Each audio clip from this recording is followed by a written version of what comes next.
Well, hello everyone and welcome to Rhys Thomas Tours. My name is Rhys. I am a London Blue Badge tourist guide, and this week I would like to tell you a little bit about this amazing bridge that you can see behind me. This is the Millennium Bridge. This was put up in the year 2000 by Lord Norman Foster and Foster and Partners, who also built the Gherkin, which I talked about last week. And you can see that video. If you're watching on YouTube, you'll see a card coming up in the corner. So let's get on the bridge and have a look at this amazing structure. Now look at this amazing view you get over to the magnificent St. Pauls Cathedral, just the other side of the river. This is the reason that the Millennium Bridge was built. It was put up in the year 2000 to connect St. Pauls Cathedral with a brand new attraction, which is just behind me here. This is the Tate Modern Art Gallery. The Tate Modern Art Gallery is today the most visited gallery and the most visited museum in London. It has overtaken the British Museum. Last year about 6.5 million people visited this gallery. Now this was a brand new attraction in the year 2000. As you can see, it looks like a factory. That's what it used to be. It used to be the Bankside Power Station.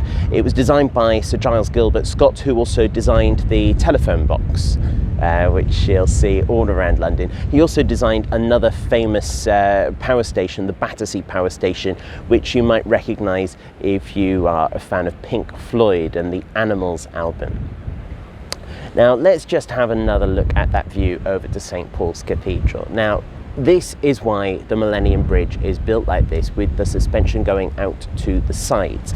If the suspension was up above it, it would be much stronger, but they didn't want to block this protected view of the dome of St. Paul's Cathedral. Now the dome of St. Paul's Cathedral is such a beloved site to us here in London that it has a protected view. You might remember I was talking about this in my Views of London video. There are 10 protected views of St. Paul's Cathedral, even one all the way down in southwest London in Richmond Park, which is 10 miles away from here. No tall buildings can be built in the way. So this also made that there was a bit of a problem when this bridge first opened. You may have heard that the Millennium Bridge is nicknamed the Wibbly Wobbly Bridge. Well, this is because when it first opened, people were walking along it and you could hear it's quite a noisy bridge. You might be able to hear my feet beneath me. So when you are walking along and you hear clink, clunk, clink, clunk, clink, clunk, without realizing you're doing it, you go clink, clunk, clink, clunk, clink, clunk in the same rhythm as those people. And this causes a vibration known as synchronous lateral excitation. That's something I had to learn for an exam.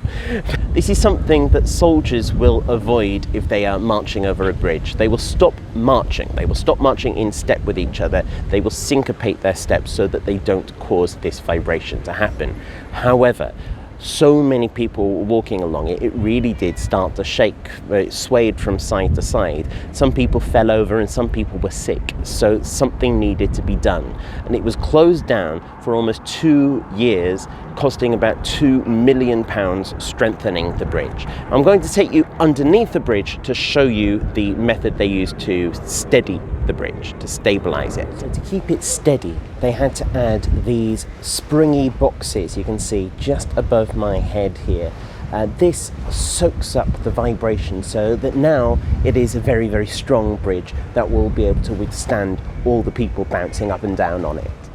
Now fortunately today the Millennium Bridge is very, very steady and it won't shake up and down unless the Death Eaters from Harry Potter come along, like they did at the beginning of Harry Potter and the Half-Blood Prince, movie number 6.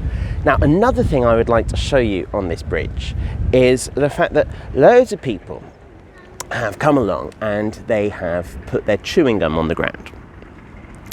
And this chewing gum has been trodden into the bridge. And there is a street artist called Ben Wilson who comes along to the chewing gum and he paints on it. So here's a nice example of that. Now, this is not graffiti because what he is painting on is litter. He is making it more attractive, and he's a very nice chap. If you ever see him, he's normally wearing an orange jumpsuit, lying down on the bridge with his paints. And if you get chatting to him, sometimes he will put your name in the artwork that he creates here on the bridge. Well, I hope you enjoyed my my little tour of the Millennium Bridge. If you'd like me to do more of these outside videos, please tell me what attraction you would like me to take you to and talk about in London. Now, if you did enjoy this video, I've got a ton of these on my YouTube channel. I put them on my Facebook and Instagram pages, both of which you will find me as Rhys Thomas Tours.